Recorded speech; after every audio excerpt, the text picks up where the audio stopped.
Hey guys, back with another video. This time it's on my CEDH deck.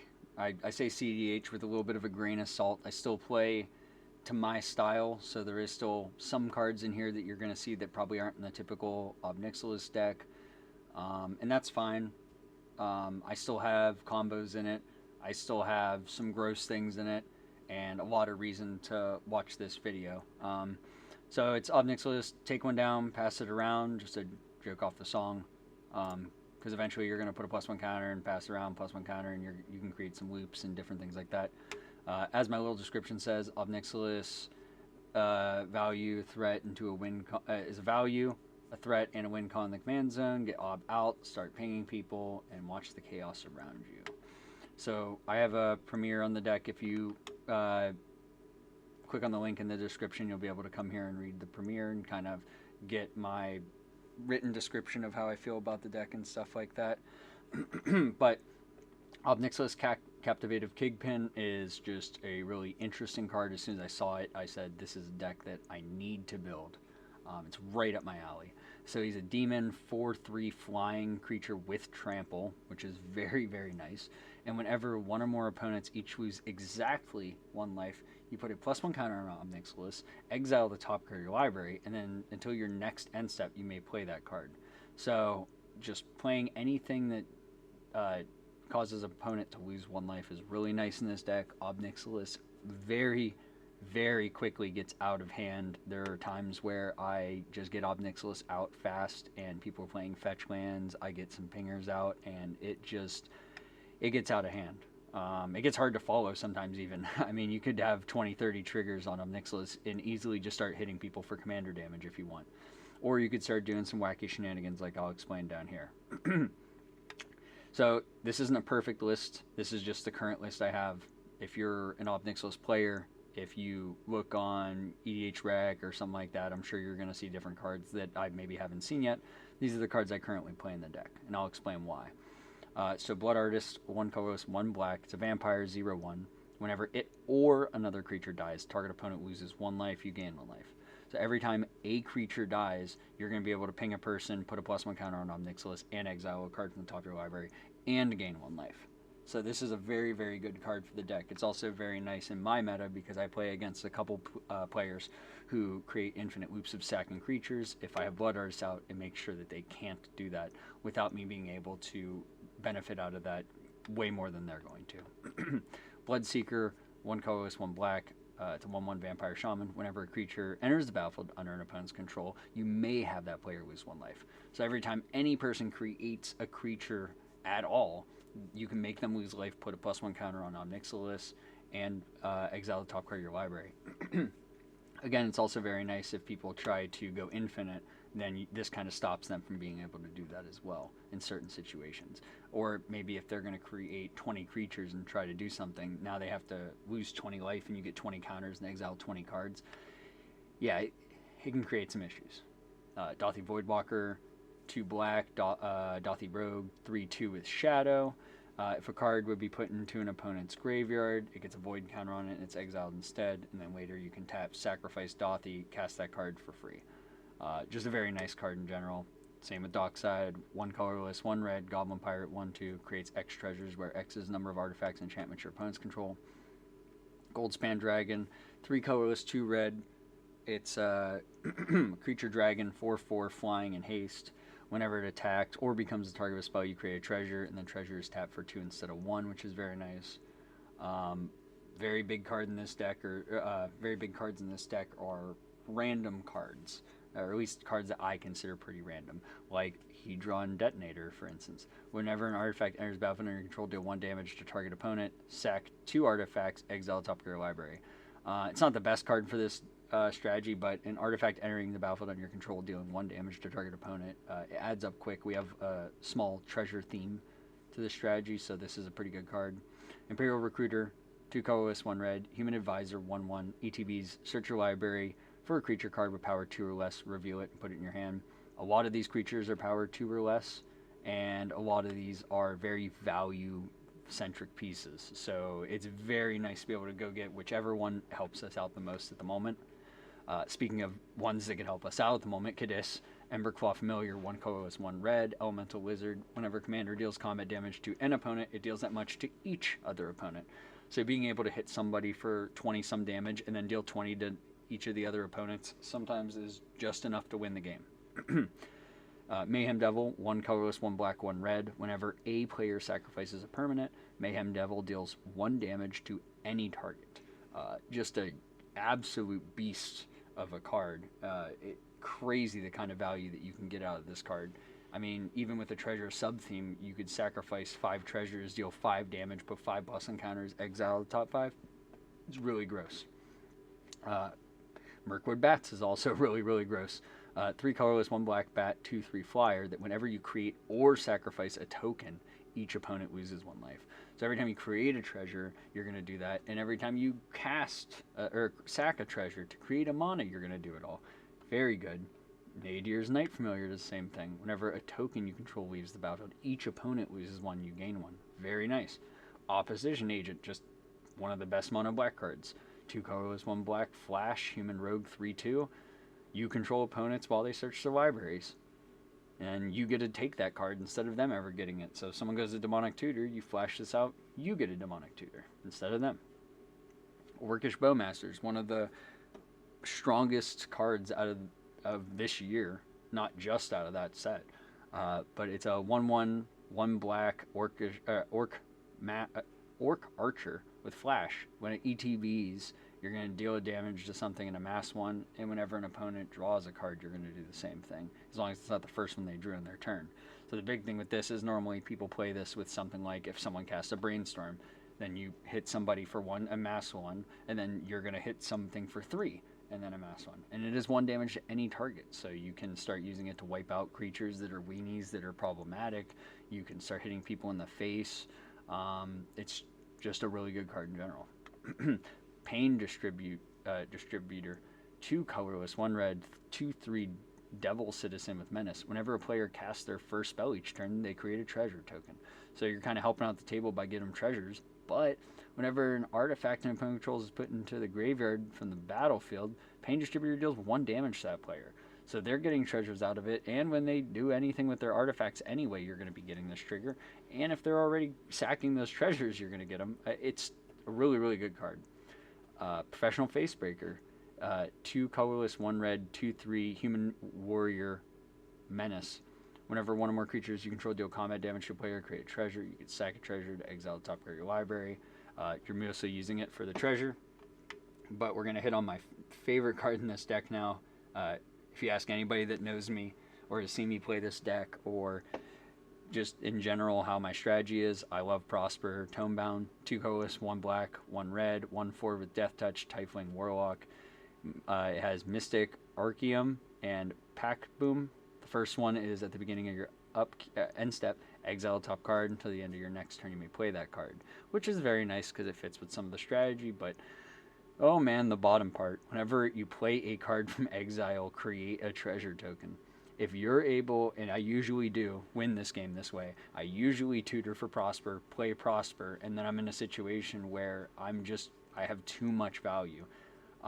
If I can get Prosper out and I could get something like the Hedron Detonator, or if I can get Mirkwood Bats out, it's just over. I mean, it's just, I could literally deal so much damage in 1 turn and get so much value. Even just things like play a land from exile, get a treasure. Now you're dealing damage, placing counters, putting more in exile. It's very good. Ragavan, 1 red, Monkey Pirate, 2/1. When it deals combat damage to a player, you get to create a treasure and exile the top card of the library. You may cast that card this turn. You can also dash out Ragavan. It goes back to your hand if you do. Rampaging Ferocidon, 2 colorless, 1 red. It's a dinosaur, 3/3 with Menace. Makes it so players can't gain life, which is very important. It's a relevant piece in this deck, but most importantly, whenever another creature enters the battlefield, this creature deals 1 damage to that creature's controller. So again, just like the Bloodseeker, people start playing too many creatures, you just start hurting them, you get more counters, and it gets out of hand really fast. Reckless Fireweaver, 1 colorless, 1 red. Whenever an artifact enters battlefield under your control, deal 1 damage to each opponent. Just a gross card. Serdian Avenger, 1 colorless, 1 red. It's a first strike trample 1/1. When it attacks, it gets plus X plus 0, where X is number of artifacts in your opponent's control. And whenever an artifact in opponent's control is put into the graveyard, deal 1 damage to that player. Pretty straightforward. Soot Imp, probably the best card in this deck. It's a 1 colorless, 2 black imp, 1/2 flyer. Whenever a player casts a non-black spell, that player loses 1 life. So I believe there is another card that's better. I remember reading that there's like a 1-drop. I can't remember the name of it. It's like Hex Parasite or something. I don't know. There's one that's better, but this is the best one I currently have in the deck. It's just ridiculous the amount of value. You start, every time someone casts a spell, you deal 1 damage to him and start making off Nixilis very, very big, very fast. Spiteful Prankster, 2 colorless, 1 red. It's a devil 3/2. As first strike on your turn, and whenever another creature dies, deal 1 damage to target player or planeswalker. The Red Terror, which is one of those pieces that isn't infinite for this deck. Whenever a red source you controlled would deal damage to 1 or more permanents and or players, put a 1/1 counter on the Red Terror. This is a combo piece with another one that also goes infinite with Ob Nixilis. I'll show you guys later. And then Walking Ballista. It's an XX that you can cast and put counters, blah, blah, blah. It's not what's important. What's important is that it is also a combo piece with another card I'll show you later, because it deals with the remove a 1/1 counter from Walking Ballista. It deals 1 damage to target creature or player. And I'll show you guys that later. But as you can see, it's just ways to ping people, ways to punish people, different stuff like that, value out some treasures. It's nothing too crazy, but man, when you're playing it out, it's just very fun to play a deck like this where you're just kind of punishing people and doing your own thing. And that's kind of what this deck does. Like, you're just, if people are sacking stuff, you're getting free value. If people are creating things or playing creatures, you get free value. They draw cards, free value. And then every time you're getting free value, you're also exiling a card and putting a +1 counter on your commander, leading to commander damage soon. So you're getting free value on top of free value for everything that people do. So we'll get down to the sorceries. Most of the sorceries are pretty straightforward. You have Demonic Tutor, Diabolic Tutor, and Imp Seal, and Gamble, which all go get you cards. Feed the Swarm, destroys creature or enchantment opponent controls. You lose life equal to that permanent's mana value. This is really important. Do not waste a card like this. The one thing that is very, very, very important to remember about this deck is if you get Drannith Magistrated, you're done. Like, you have to get rid of that Drannith Magistrate. So if it's not a piece that directly affects your board, I would save the Feed the Swarm, because as soon as that Drannith hits or something else, it really, really hurts your game plan. We have Jessica's Will, gives you a bunch of red, exile the top 3. If you control your commander, you get both. Reanimate to get one of those really important creatures back onto our battlefield. Rite of Flame, which gives us 2 red for 1 red, and if you're casting it from exile with things like Prosper and stuff, you get more value. Toxic Deluge, one of the best board wipes on Earth, brings us back a creature with mana value 3 or less to the battlefield, which, as you can see, 1, 2, 3, 4, 5, 6, like most of them are less than 3. So that's very good. Vandablast blows up an artifact or overload it and blow up all artifacts. And then the one that's really important for this deck is Grape Shot. That's what this card is. So it's a storm card that deals 1 damage to a target. So you can deal 1 damage to a player, but if they've cast 12 spells, if you've cast 12 spells this turn, you get to do that 12 times. It is a sorcery, but we do have Emergence Zone in this deck, so we can play it at flash speed, which can be really, really beneficial. You can actually just win on the spot. If someone storms off, they cast infinite spells, and then you Emergence Zone into Grape Shot, you're going to put infinite damage on top of that, which is really good. It's very hard to get around that if that actually happens. As far as I know, there's only 2 or 3 spells that can even stop you from winning at that point. Like Teferi Protection type things, or ways that make it so, like, I think there's a new white card that makes it so black and red sources can't deal damage to you. Other than that, I mean, no one's playing the 3-drop counterspell that they have to pay for everyone, but they are playing the Flusterstorm, so I guess that's something. But just a really, really good card to be able to win. And in general, even if you just cast 5 spells and then play this, then you're going to deal 6 damage and get 6 cards, which is really good. In the instant spot, pretty generic stuff. Cabal Ritual, And Dark Ritual will give you black mana. Chaos Warp, remove something. Deadly Rollick is going to exile a creature. Deflecting Swat is going to protect most likely your commander. Lightning Bolt deals 3 damage to any target. Rakdos Charm, absolutely amazing card for this deck due to the bottom ability. Each creature deals 1 damage to its controller, is an amazing thing for this deck. I mean, at instant speed, if there's just 10 other creatures out on your opponent's battlefields, that's 10 damage to them, 10 counters on your commander, and lethal. You could even swing with your commander and then play this, and then deal all the damage to people, and then kill somebody, which is crazy. Speaking of crazy, Saw in Half. Destroy a creature, and then they get 2 copies of that creature. So what you can do is go back up to something gross that's already up there that is already a really good creature. If someone goes to kill it, like Mirkwood Bats is a big one that I've done before, where I just Saw in Half my Mirkwood Bats, and now I have 2 Mirkwood Bats.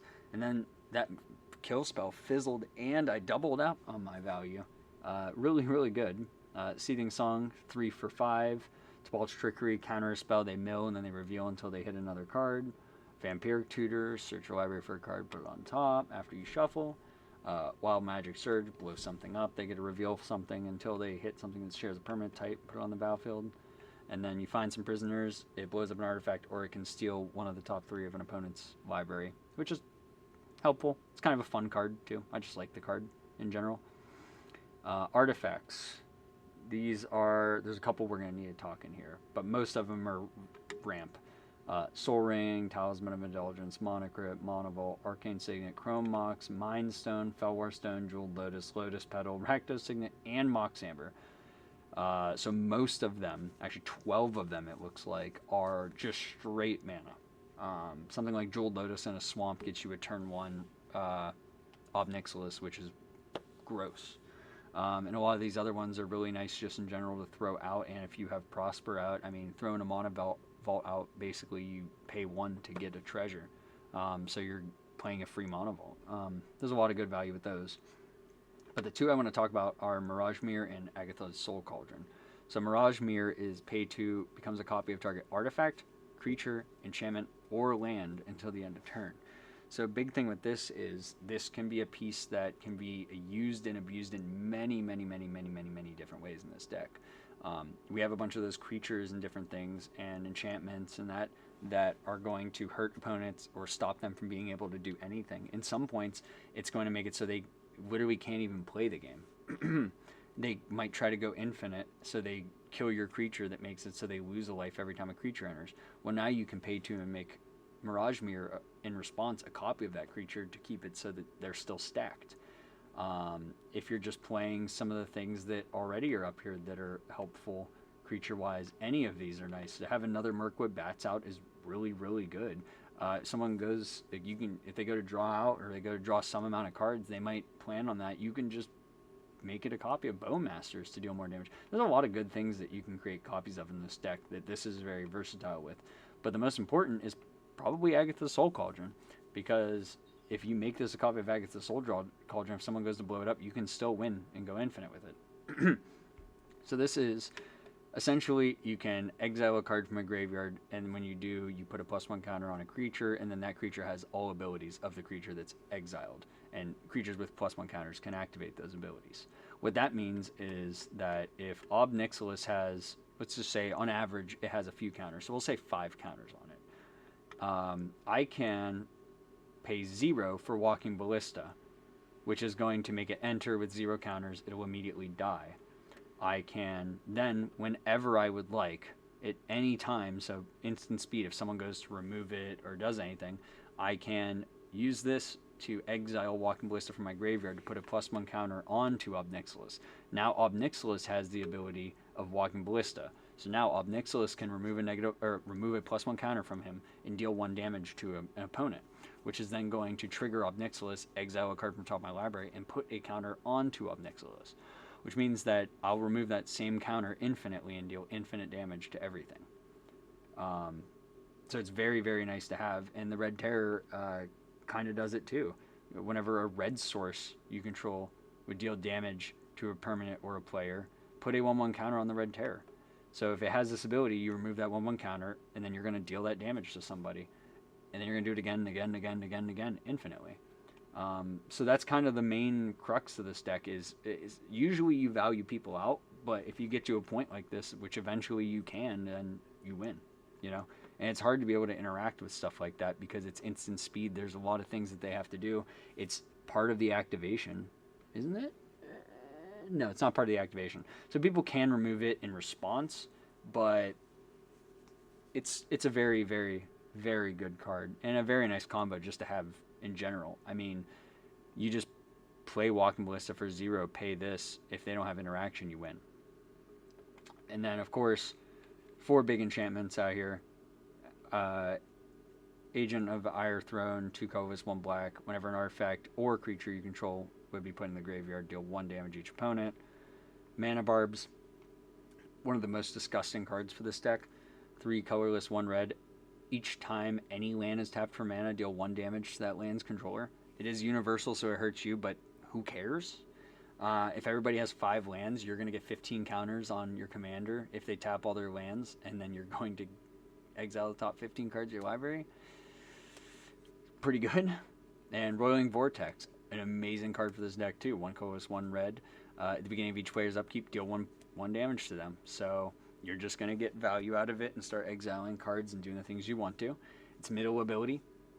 Pretty good. Whenever a player casts a spell, if no mana was spent to cast it, Roiling Vortex deals 5 damage to that player. So this is very nice. The only thing you have to watch out for is things like Mana Crypt, Jeweled Lotus and stuff. This will hurt you because it is whenever a player. But this is really nice once you're kind of set up and stuff. You're just kind of creating value. If people try countering your stuff, you're dealing 5 damage to them. It's nice. And the bottom ability, your opponents can't gain life this turn if you pay 1 red. So in response to someone gaining a ton of life, you just pay 1 red and stop all of that. This is a grindy, value, burny type deck, so having an ability for opponents not to gain life is very nice. I think we had one other way too, but you want people to not be able to gain life. And then All Will Be One is the other main combo piece. It also combos with them. Whenever 1 or more permanents would be put on a permanent or player, All Will Be One deal that much damage to an opponent. Create creature an opponent controls or planeswalker. So if a counter is placed on Ob Nixilis, deal 1 damage to something, which then places a counter on Ob Nixilis, and you just create a loop. Because All Will Be One is also going to deal 1 damage because 1 counter was placed on Ob Nixilis. So then Ob Nixilis is going to get another counter on it, which is going to deal another damage, and there you go. Same with the Red Terror. So as you can see, it seems like it's probably a straightforward deck. It maybe doesn't look crazy, but these creatures really make this deck a lot of fun. It's really nice and fun just to have out some cool creatures that have some decent abilities and kind of slug the game out, I guess. And that's kind of what this deck does. It just kind of slugs out the game and then eventually closes out with Red Terror, Walking Ballista, your commander doing something.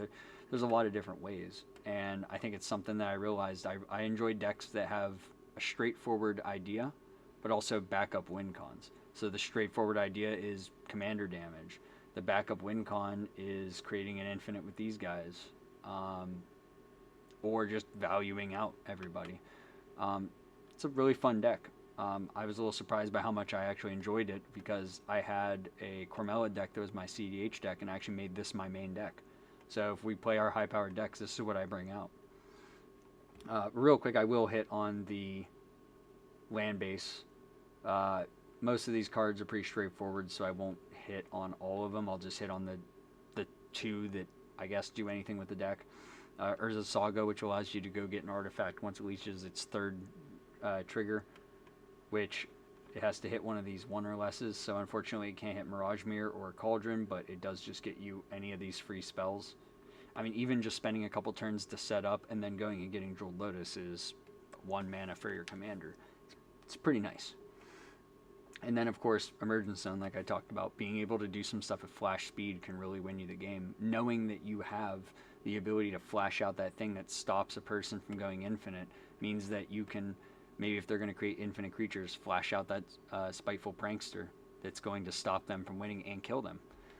Or if they're going to draw their library out, I guess you already have flash on this, but you could Emergence Zone this and then flash that out.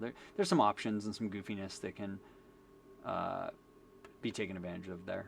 But this is my Nixilis deck. Like I said, this is my main deck right now. This is the deck I've been enjoying the second most out of all of my decks currently. The next video will be getting on the one that gets the most hate at my local card shop and everything. But I wanted to hit on this. I've really been enjoying this deck a ton. Let me know what you guys think down in the comments. If you can remember that one mono black card too, that'd be helpful. I think it's like a $16 card just because of this commander coming out.